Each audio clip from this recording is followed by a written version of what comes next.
Last time जो है मैंने क्रिटिकल पॉपुलेशन इन्वर्जन जो है उसको डिस्कस किया था। ठीक है, तो आज जो है वो हमने डिस्कस करना है condition for steady state oscillation.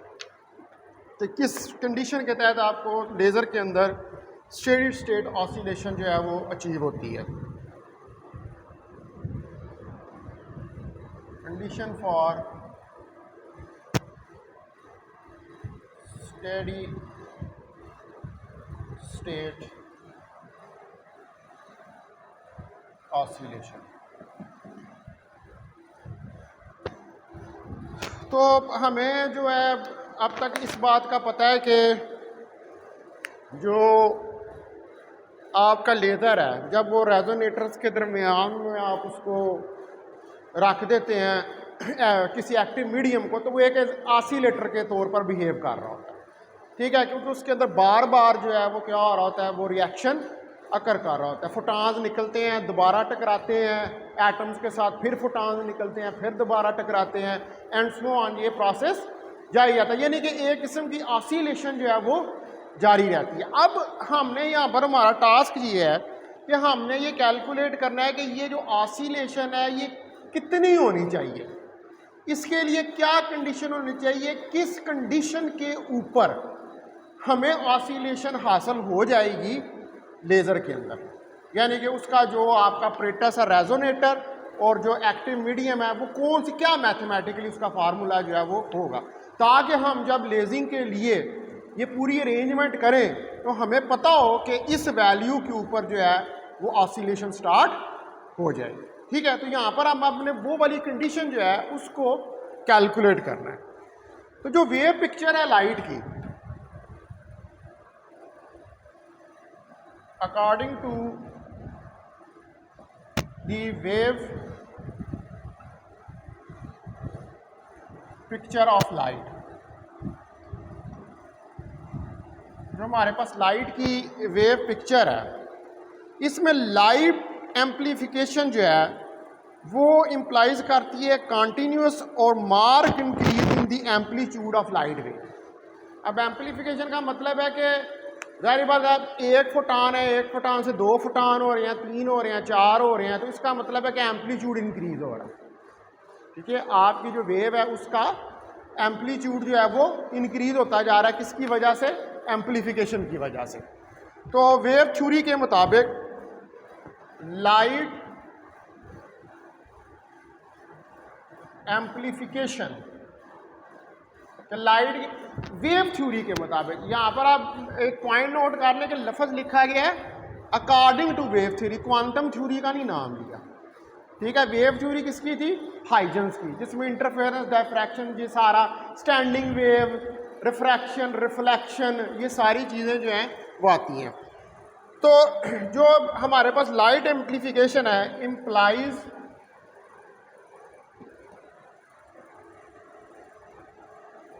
a continuous or and marked increase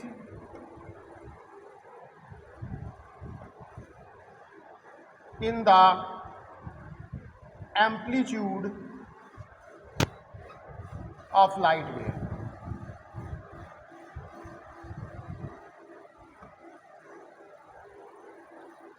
तो अगर लाइट वेव का एम्पलीट्यूड इंक्रीज हो जाए तो फिर आप ये कह सकते हैं कि उसकी एनर्जी बढ़ रही है। क्या यू से दैट? अगर एम्पलीट्यूड इंक्रीज हो जाए तो हम ये कह सकते हैं कि उसकी फिर एनर्जी जो है वो, तो वेव थ्योरी ये कहती है कि जब लाइट का एम्पलीट्यूड, यानी कि वेव का जब एम्पलीट्यूड बढ़ता है, अब एम्पलीट्यूड क्या होता है, जो उसकी मार्क्ड पोजीशन से मैक्सिमम डिस्प्लेसमेंट होता है। तो वेव थ्योरी ये कहती है कि लाइट एम्प्लीफिकेशन जब होती है तो एक कंटिन्यूस इंक्रीज जो है वो किस में आता है, जो एम्पलीट्यूड है उस लाइट वेव का। तो यहाँ पर इस बात की ये नेसेसरी है कि जो वेव आपने मार्क की हुई है वो एक पूरा राउंड ट्रिप कंप्लीट करती है रेजोनेटर के अंदर, और फिर वो फुलफिल करती है एक फेज कंडीशन को इसलिए ताकि वो जो एम्पलीट्यूड की कंडीशन है उसको फुलफिल कर सके। ठीक है, अब जारी बात है रेजोनेटर के अंदर क्या होता है, एक तरफ जाती है वापस आती है, फिर जाती है, फिर वापस आती है, एक पूरा राउंड ट्रिप जो है वो कंप्लीट करती है। तो फॉर दिस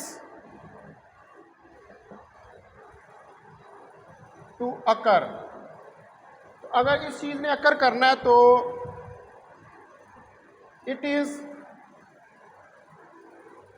नेसेसरी, तो यहां पर फिर ये नेसेसरी है दैट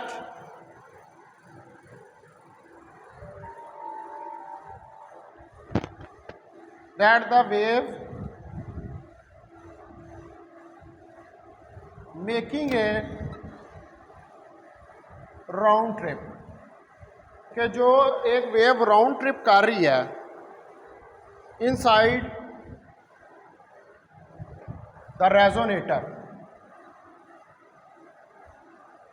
रेजोनेटर के अंदर, ठीक है जी, एक वेव जो रेजोनेटर के अंदर जो है वो एक पूरा राउंड ट्रिप कर रही है, has to fulfil phase condition, has to fulfil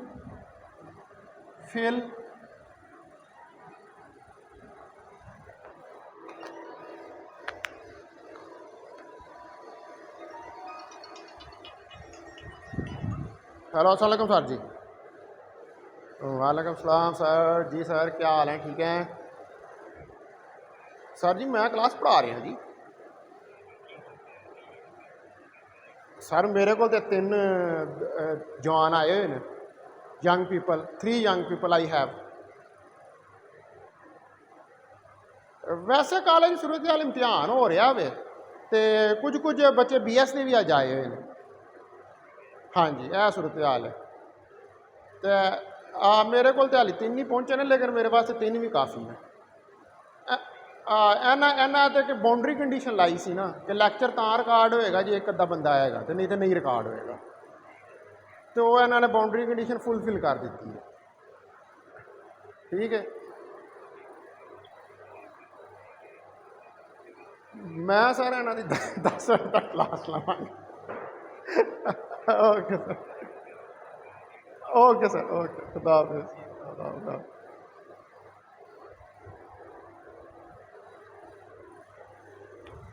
अच्छा, अब रेजोनेटर जो है उसको फुलफिल करनी है फेज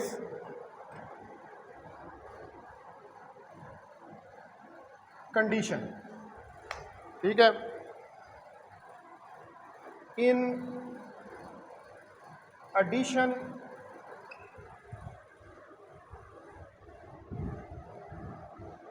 टू द एम्पलीट्यूड। अब फेज कंडीशन का आप यहाँ पर मतलब समझ रहे हैं कि फेज का मतलब है कि जितने फोटॉन्स निकले वो क्या हो, वो इन फेज हो। Condition given by equation. अभी ये हमने इक्वेशन जो है इसको पीछे पढ़ा है।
Delta E2 dot delta T greater than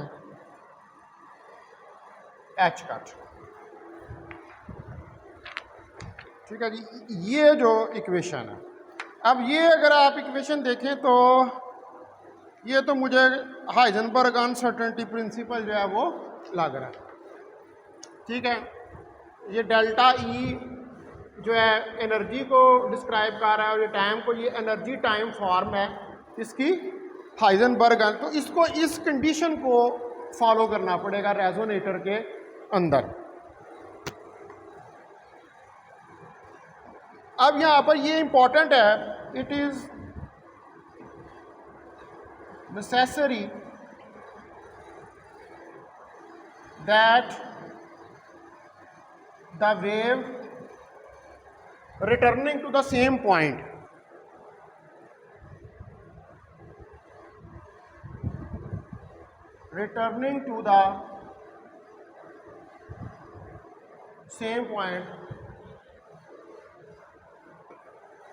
कि जो वेव रिटर्न कर रही है सेम पॉइंट की तरफ, must have same phase as that of the original wave.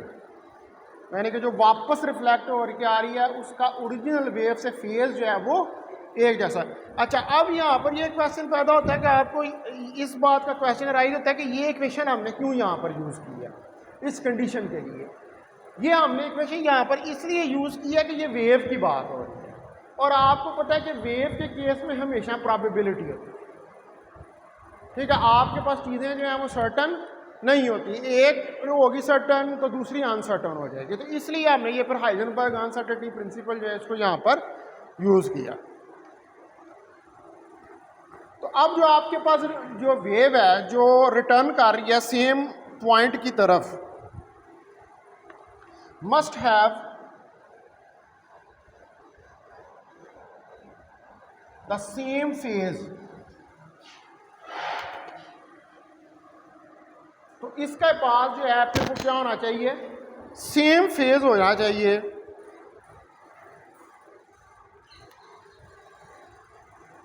As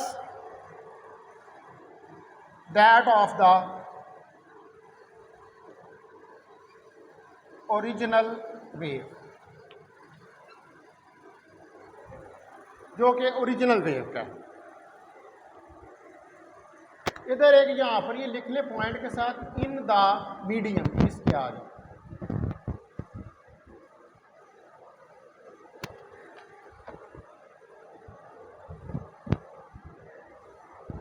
ठीक है जी, इन द मीडियम, वो मीडियम के अंदर ही रिटर्न कर रही है ना, तो उसका ओरिजिनल वेव से सेम फेज जो है वो होना चाहिए।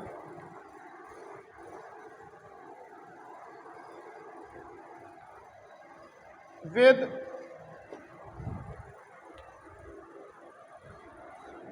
एनी नंबर ऑफ रिफ्लेक्शंस, यानी कि जितनी मर्जी रिफ्लेक्शंस हो रही हैं, जाहिर बात है वो ऑसिलेट कर रहा है, तो बार बार जब वो रिफ्लेक्ट होके आएगा, जितनी भी रिफ्लेक्शन हो रही है तो उसमें सेम फोर्स होना चाहिए फ्रॉम द मिरर्स से।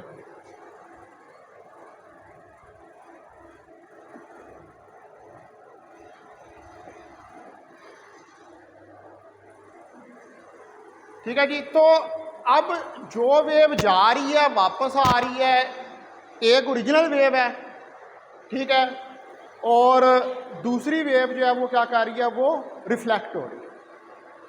तो यहाँ पर ये कंडीशन फुलफिल होनी चाहिए कि ओरिजिनल वेव और रिफ्लेक्टेड वेव जो है वो क्या हो, आपस में इन फेज हो, किसके अंदर, मीडियम के अंदर। और ये रिफ्लेक्शन चाहे जितनी, अब जारी बात है बार बार रिफ्लेक्शन हो रही हैं, जो जितनी रिफ्लेक्शन हो रही हैं उनके लिए इनको इन फेज जो है वो होना चाहिए। इसका मतलब है कि अगर यहाँ पर फेज डिले आता है वेव्स के दरमियान, तो फिर ये अगर फेज डिले यानी कि दो वेव्स जो हैं वो जब आके आपस में कंबाइन होती हैं तो उनमें कोई फेज का डिले आ रहा हो। फेज का डिले का मतलब ये है कि कोई फेज में आगे हो, कोई फेज में पीछे हो, और फेज का डिले कितना हो, 2 पाई का आ रहा हो, यानी कि उसमें फेज डिले हो रहा हो उस केस के अंदर। तो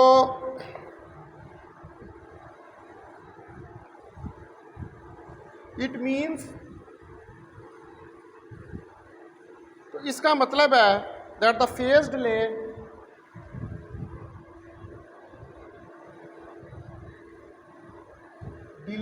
जो फेज डिले है वेव में between the wave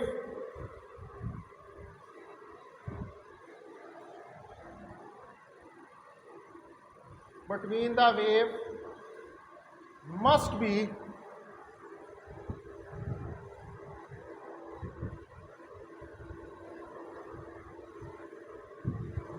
some multiple of 2 pi। ठीक है, तो उसको 2 पाई का अब 2 पाई का मल्टीपल का क्या मतलब होता है? Full rotation.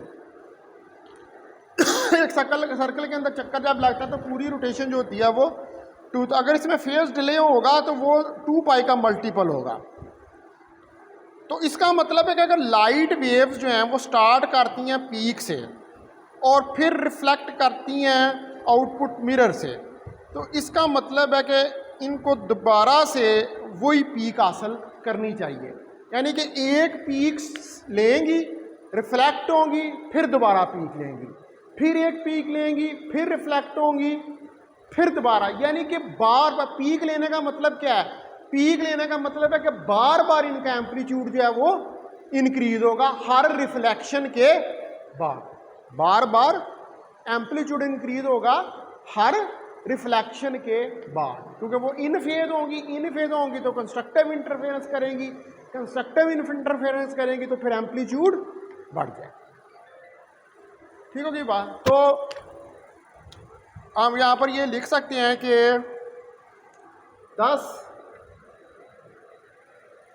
इफ अगर जो है light start out at peak, ये peak light starts out at a wave peak, एक वेव पीक से लाइट स्टार्ट करती है when it is reflected from the output mirror, when it is reflected from the output mirror. जब ये reflect होती है किससे? आउटपुट मिरर से।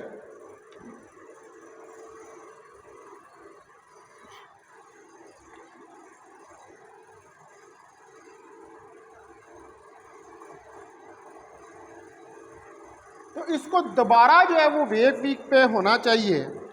It should be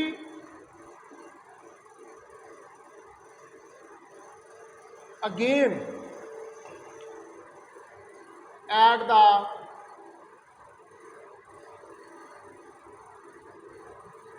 wave peak. तो इसको दोबारा जो है इसको वेव पीक पे होना चाहिए आफ्टर 1 राउंड ट्रिप और नंबर ऑफ राउंड ट्रिप्स। ठीक है, आफ्टर 1 राउंड ट्रिप और नंबर ऑफ राउंड ट्रिप्स। यहाँ जो नंबर ऑफ राउंड ट्रिप्स हैं, एक राउंड, अब राउंड ट्रिप तो बहुत सारे हो रहे हैं ना, बार बार हो रहे हैं।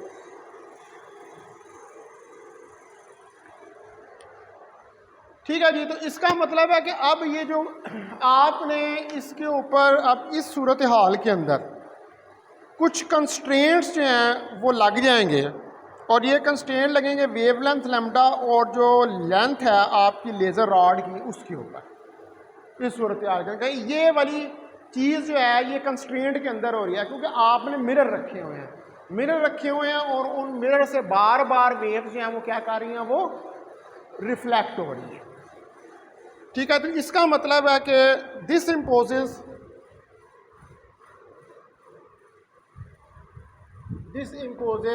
certain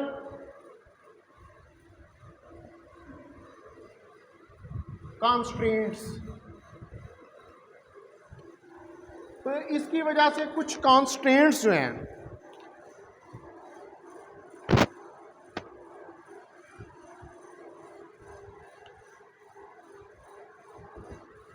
on the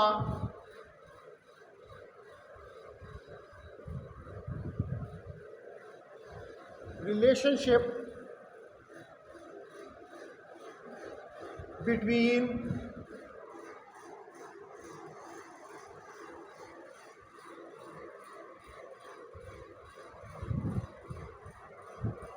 the wavelength lambda, जो कि आपके पास रिलेशनशिप है वेवलेंथ लैम्डा के दरमियान, and the length of laser rod,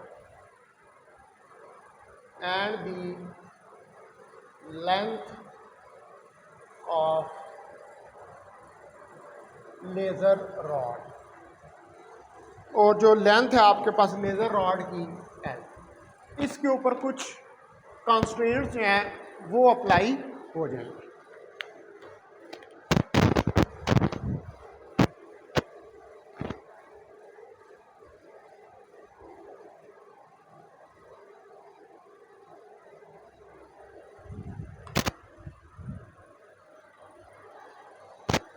ठीक है जी। अब ये जो कंस्ट्रेंट हमने इम्पोज करते हैं, इसके लिए ये रिक्वायर्ड है कि जो ओरिजिनल पाथ लेंथ है, अब ओरिजिनल पाथ लेंथ ये है कि वेव जो है वो ट्रैवल कर रही है दो कंसेक्टिव रिफ्लेक्शंस के दरमियान, एक इस तरह जाती है मिरर से टकराती है और फिर वापस आती है, फिर जाती है, फिर मिरर से टकराती है, फिर यूँ मिरर लगाना है, एक इस तरफ लगा हुआ है एक इस तरफ लगा हुआ है, ऐसे गई फिर वापस आई, फिर ये इसका ओरिजिनल पाथ है। बार बार जाना और फिर वापस होना, फिर जाना फिर वापस होना, ये इसका ओरिजिनल पाथ है जिसको वेव जो है वो फॉलो कर रही है।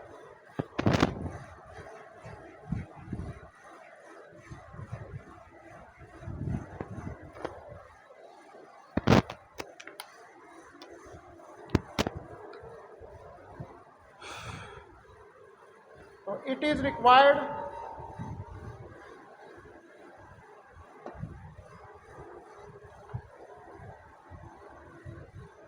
that the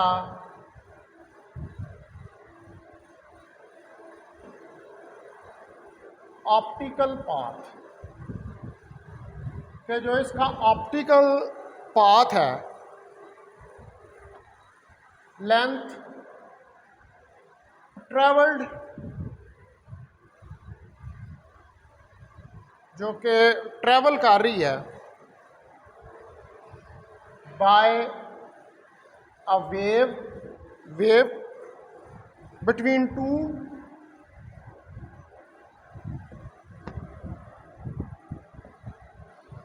consecutive reflections, दो consecutive reflections के दरमियान में, at same end mirror,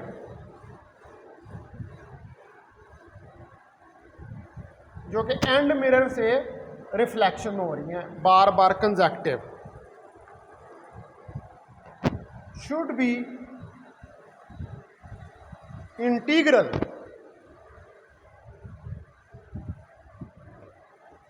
multiple of wavelength. इसको जो है फिर वो इंटीग्रल मल्टीपल होना चाहिए किसका, वेवलेंथ का, जो ऑप्टिकल पाथ लेंथ ट्रैवल हो रही है। अब जारी क्यों इंटीग्रल मल्टीपल होना चाहिए, जारी बात है वेव है तो वेव का डिस्टेंस किससे आपको पता लगता है, उसकी वेवलेंथ, तो फिर उसको उसका इंटीग्रल मल्टीपल होना चाहिए अगर दो के दरमियान में कंसेक्टिव रिफ्लेक्शंस आ रही है।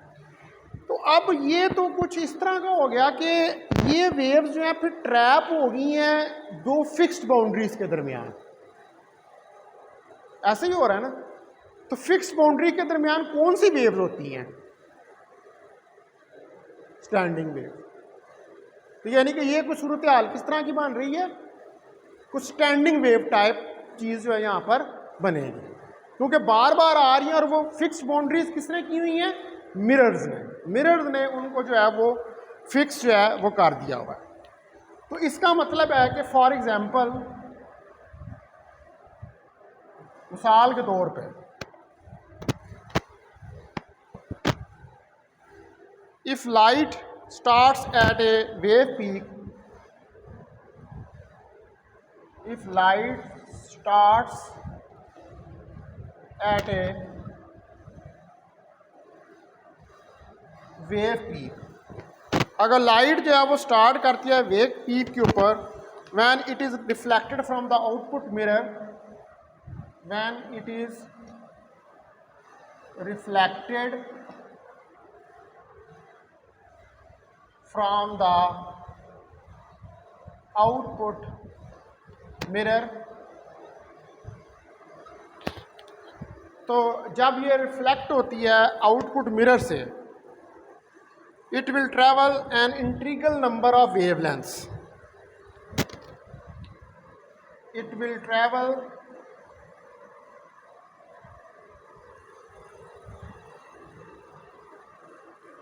An integral number of wavelengths. तो ये इंटीग्रल नंबर ऑफ वेवलेंथ्स को ट्रैवल कर रही होती है before it reaches the output mirror again. Before it reaches the output mirror again, कि ये दोबारा जो है वो आउटपुट मिरर तक पहुंचे।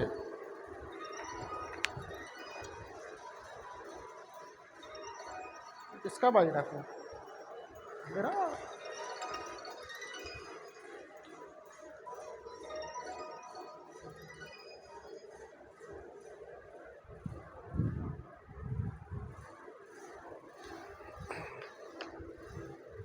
ठीक है जी, कि ये दोबारा जो है वो आउटपुट मिरर पर बेके when it will be again at peak, जब ये दोबारा पीक पर होगी,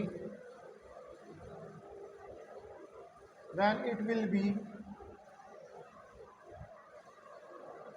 again at peak.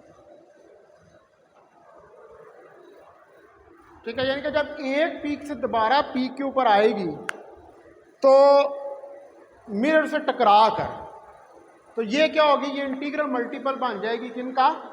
Wave lengths का। अब ये वेव, एक वेव जो है वो दूसरी वेव को एक्चुअली क्या कर रही है? स्टिमुलेट कर रही है।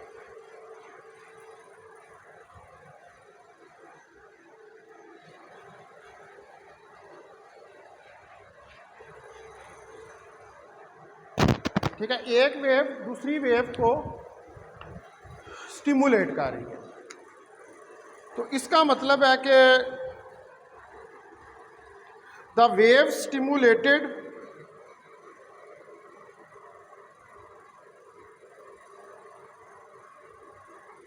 वेव जो है वो स्टिमुलेट होंगी by that wave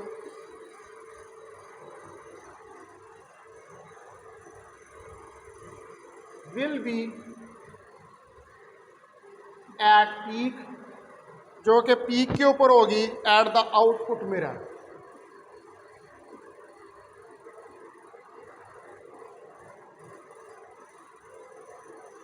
as shown in figure 1। अब हम यहाँ पर एक फिगर जो है वो बनाते हैं इसको शो करने के लिए। ठीक है, तो आप देखें कि अगर ये एक मिरर है, ये ठीक है, और एक मिरर ये है,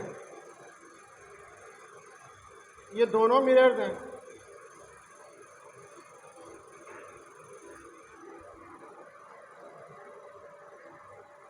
एक को हम कह देते हैं ये M1 है और ये M2 है। ठीक है, ये दो मिरर्स हैं आपके पास। तो इसके अंदर जो है ये वेव्स यूं आ रही हैं, एक कैविटी है ये ऐसा इन मिरर्स के दरमियान में, ये कैविटी है।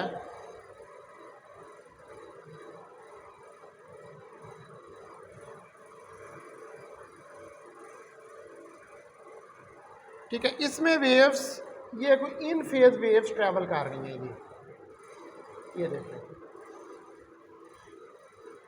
जिनका एक जैसा फेज है, ये वेव्स ट्रैवल कर रही है।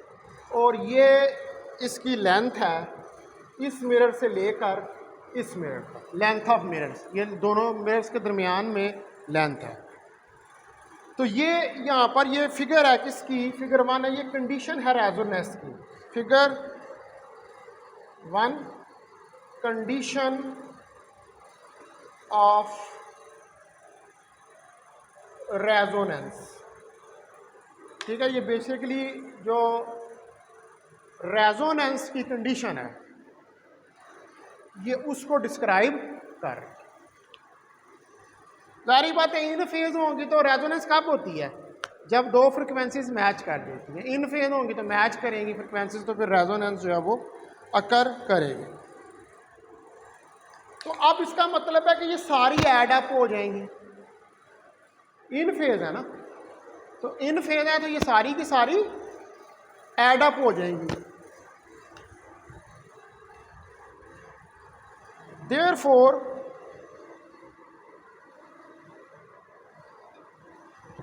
they all add up। ये सारी वेव जिस फिगर में हमने शो की हैं ये क्या करेंगी, ये ऐड अप हो जाएंगी इन एम्पलीट्यूड में।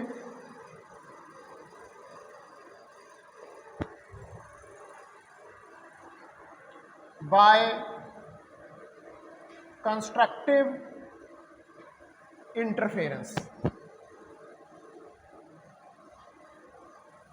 कंस्ट्रक्टिव इंटरफेरेंस की वजह से ये सारी की सारी ऐड अप जो है वो हो जाएंगी।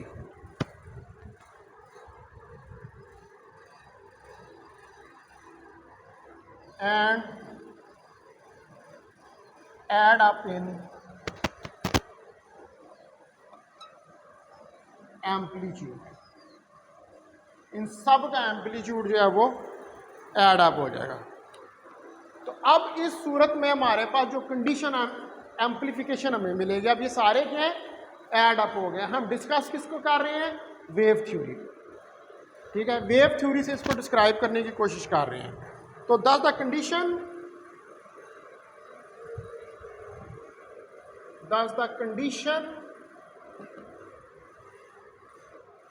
For amplification is. तो अब आपके पास जो कंडीशन है एम्पलीफिकेशन के लिए वो क्या आ जाएगी, 2 mu L is equal to M lambda. इसको मैं कह देता हूँ ये कोई इक्वेशन 1 है और यहाँ पे एम जो है ये ऑर्डर है 1 2 3 अप टू सो ऑन तक जा रहा है। यहाँ पर म्यू क्या है, mu is the refractive index. Mu किसको रिप्रेजेंट कर रहा है, रिफ्रैक्टिव इंडेक्स को। रिफ्रैक्टिव इंडेक्स क्या होता है, which is the ratio of the light in free space to the ratio in the medium. Free space और मीडियम में जो रेशियो होती है उसको हम रिफ्रैक्टिव इंडेक्स का नाम जो है वो देते हैं।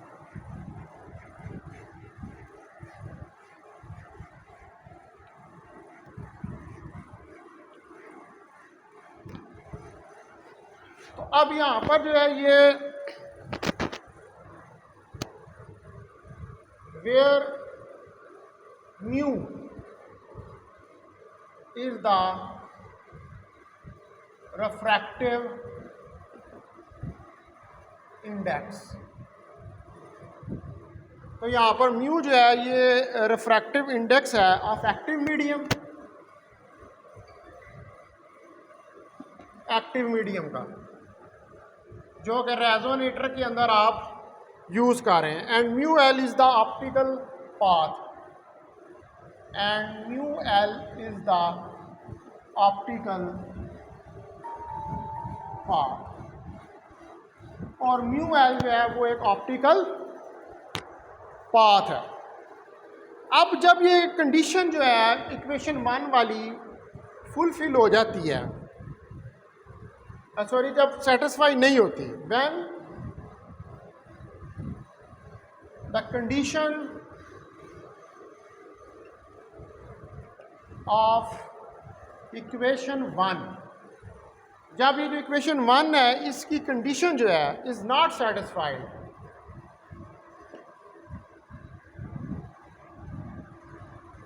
ये सेटिस्फाइड नहीं होती, ईच वेव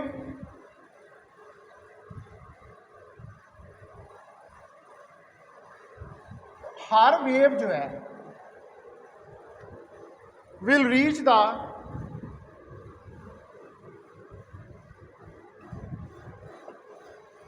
आउटपुट मिरर, हर वेव जो है वो रीच करती है आउटपुट मिरर तक इन डिफरेंट फेज में।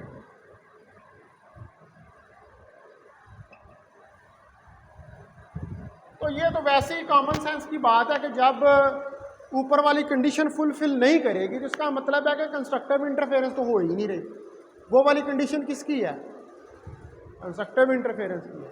तो जब कंडक्टिव इंटरफेरेंस नहीं हो रही तो फिर फेज सेम नहीं रहेगा, फिर आउट ऑफ फेज जो है वो वेव हो जाएंगे। सेम फेज कब होता है? जब कंस्ट्रक्टिव इंटरफेरेंस जो है वो होती है। तो अब इसका मतलब है कि अगर ये कंडीशन फुलफिल नहीं होती तो फिर जो आउटपुट मिरर तक वेव्स पहुंच रही हैं उनका फेज सेम नहीं, ठीक है, उनका फेज जो है वो चेंज हो जाएगा। एंड अंडरगोज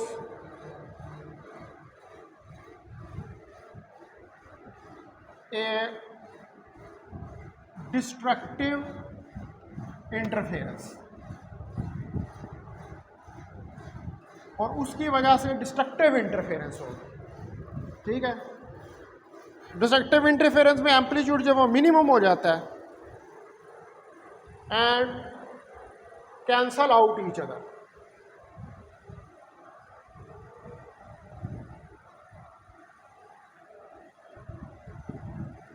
और ये एक दूसरे को कैंसल आउट जो है वो कर देंगे। तो अब ये जो कैविटी लेंथ है इस सूरत में 10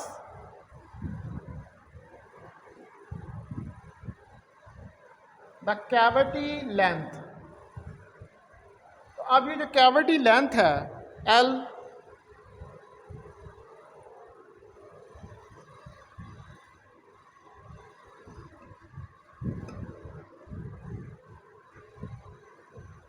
the cavity length L thus imposes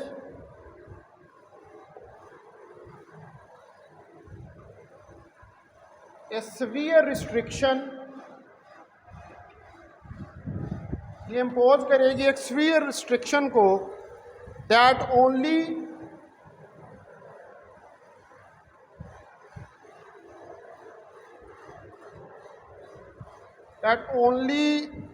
those light waves, कि सिर्फ वो वाली लाइट वेव्स जो हैं विच कैन फिट, जो कि फिट हो रही हो an integral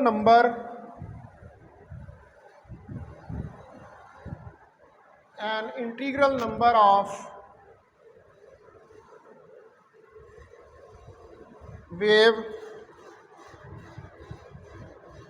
lengths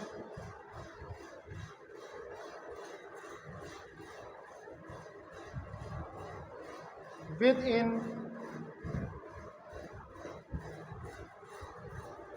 twice the cavity length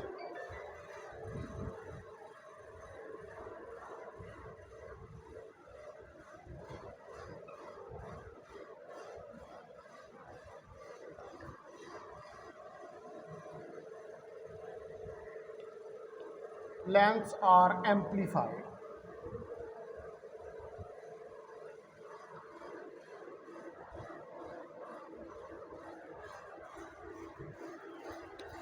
Strongly.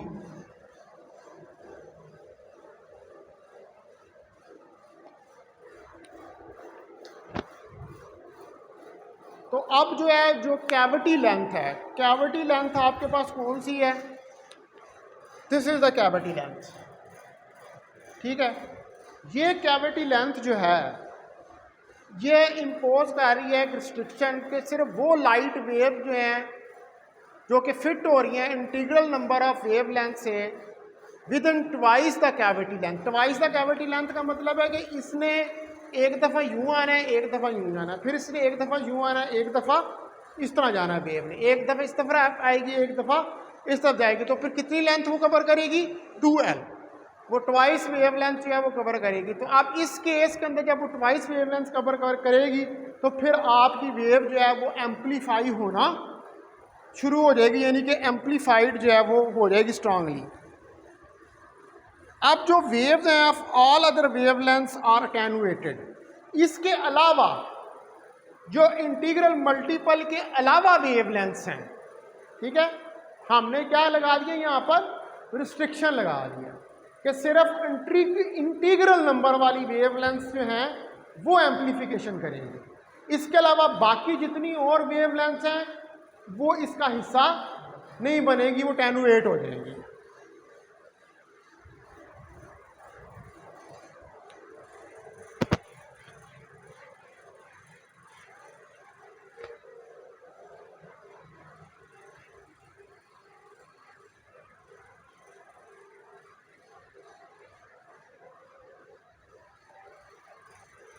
अब ये तो एम्पलीफिकेशन कर देंगी जो इंटीग्रल नंबर वाली है, बाकी सारी जो है वो अटेनुएशन का शिकार हो जाएंगी, इधर उधर ख़त्म हो जाएंगी। वो waves of all other wave lengths attenuated, वो अटेनुएट हो जाएंगी, ख़त्म हो जाएंगी।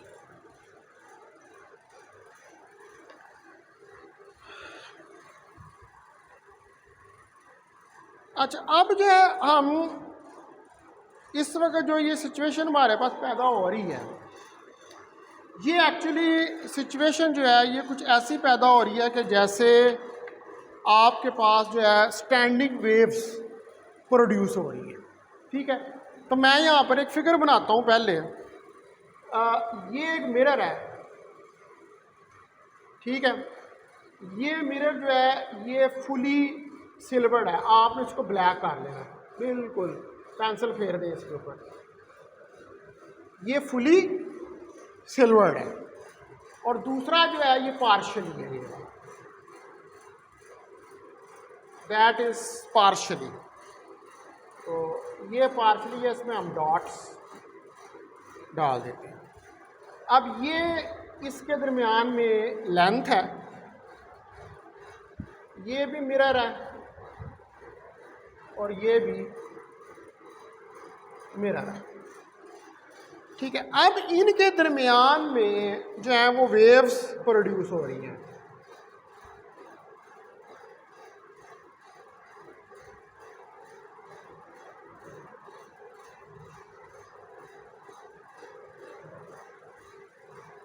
ठीक है, ये इस तरह करके जो है वो वेव्स इसके अंदर प्रोड्यूस हो रही हैं, और ये वेव्स जो हैं इनमें से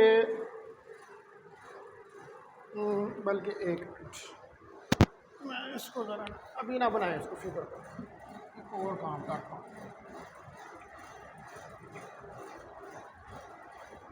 हमने चूँकि स्टैंडिंग वेव्स को रिप्रेजेंट करना है, ठीक है, तो आप इस तरह करें कि पहले एक मोड बनाएं,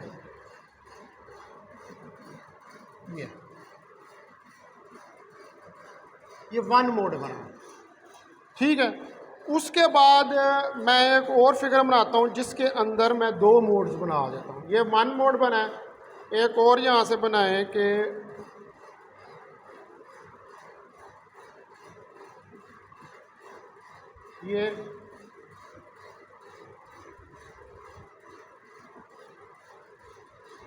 ये दूसरा, ये दो मोड बन गया, ठीक है। अब इसके ऊपर बनाएं आप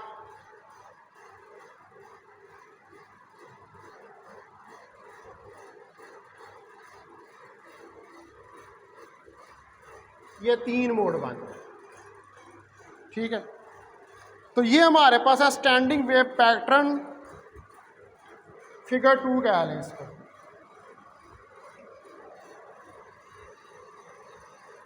स्टैंडिंग वेव पैटर्न, ये आपके पास स्टैंडिंग वेव पैटर्न है एंड एक्सियल मोड्स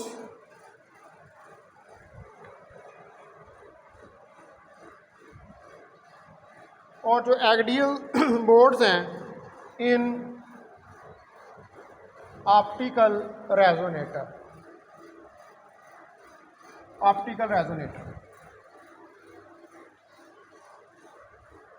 चार मोड भी आप बना सकते हैं, आपकी मर्जी है, तो बहुत सारे मोड जो हैं वो इसके अंदर बनेंगे। तो अब आप इसके अंदर देख सकते हैं कि ये पहले वाला जो है ये M1 को रिप्रेजेंट कर रहा है, दूसरे वाला जो है वो रिप्रेजेंट कर रहा है M2 को,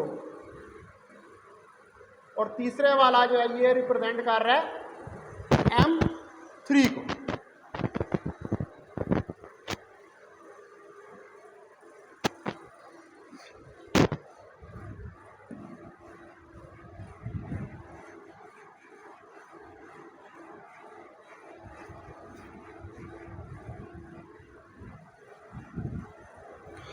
ठीक है जी। तो अब इसका मतलब ये है कि अगर जो स्पेस है मिरर्स के दरमियान में, if the space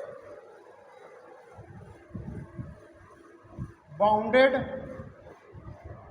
by the two and mirrors, दो एंड मिरर्स जो हैं in laser is regarded as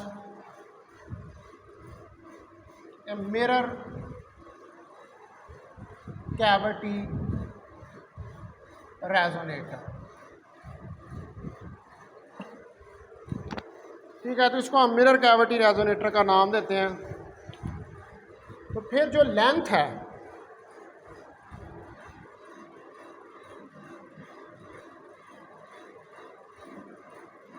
the length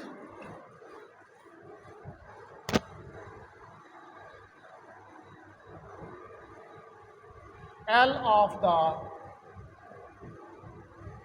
resonator, तो जो लेंथ L है रेजोनेटर की should accommodate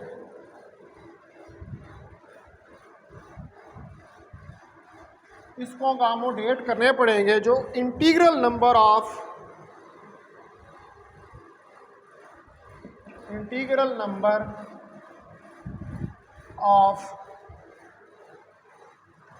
standing half waves as shown in figure 2। ठीक है, जैसा कि हमने फिगर 2 में ये दिखाया। तो सिर्फ ये इंटीग्रल नंबर वाले ही रह रहे हैं, जो इंटीग्रल नंबर के अलावा बाकी जितने आपके पास वेव लेंथ थी वो क्या हुई हैं, वो टेनुएट हो गई हैं, ख़त्म हो गई हैं। तो इन मिरर के दरमियान सिर्फ वो वाली ले ली है जो कि पार्ट हैं इंटीग्रल नंबर का, और वो इंटीग्रल नंबर की वजह से हाफ वेव्स जो हैं वो प्रोड्यूस हो रही हैं, हाफ स्टैंडिंग वेव्स जो 1, 2, 3 मोड की बन जाएंगी। तो इसका मतलब है कि जो अब हमने शुरू में लिखी थी इक्वेशन नंबर 1, 10 इक्वेशन 1, अब ये जो इक्वेशन 1 है विच में बी रिटन एज, इसको आप राइट डाउन कर सकते हैं कि L is equal to m lambda over 2 mu. ठीक है, ये स्टैंडिंग वेव की कंडीशन आ गया। स्टैंडिंग वेव की क्या होती है, L is equal to m lambda by 2, और साथ म्यू किस चीज़ वजह से आ रहा है, रिफ्रैक्टिव इंडेक्स की वजह से, क्योंकि मीडियम है। ठीक है, तो वो रिफ्रैक्टिव इंडेक्स साथ आएगा। एक्सप्रेसेस द, इसको इक्वेशन 2 कह रहे हैं, expresses the condition of resonance। तो ये बेसिकली कंडीशन है रेजोनेंस की बिटवीन द मिरर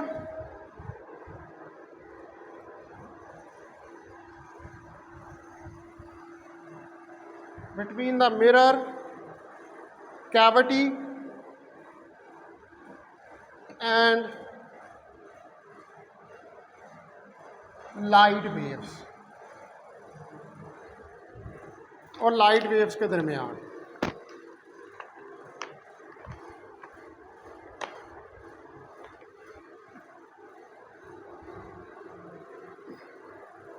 ठीक है जी। तो ये हमारे पास जो है ये क्या आ गई, ये कंडीशन आ गई किसके लिए, स्टेडी स्टेट ऑसिलेशन के लिए। यानी कि जब स्टेडी स्टेट ऑसिलेशन होनी है तो उसको फिर कौन सी कंडीशन फॉलो करनी पड़ेगी, कंडीशन ऑफ रेजोनेंस। और कंडीशन ऑफ रेजोनेंस जो है वो कब आएगी, जब सिर्फ इंटीग्रल नंबर ऑफ वेवलेंथ्स रह जाएंगी, बाकी सारी जो है उनको निकाल दिया जाएगा। इंटीग्रल नंबर ऑफ वेवलेंथ्स कैसे रह जाएंगी, जब आप वहाँ पर रेजोनेटर बनाएंगे। रेजोनेटर बनाने का मकसद ही ये है कि इंटीग्रल नंबर ऑफ वेवलेंथ है, उसके अलावा जो इंटीग्रल नंबर नहीं है उसके अलावा सारी वेवलेंथ ख़त्म हो जाए, क्योंकि अगर दूसरी वेवलेंथ उसके अंदर इंक्लूड होंगी तो फिर वेव्स इन फेज नहीं रहेंगी। जब वेव्स इन फेज नहीं रहेंगी तो उनका एम्पलीट्यूड मैक्सिमम नहीं होगा, ठीक है, और आपको एम्पलीफिकेशन नहीं होगी, ठीक है जी। ये बात अब वो फिर कल मैं फिर नेक्स्ट में पढ़ाऊँगा कैविटी रेजोनेंस फ्रिक्वेंसी, उसको डिस्कस करूँगा। अभी ये यहाँ पर ये वाली कंडीशन जो है ये ख़त्म हो गई।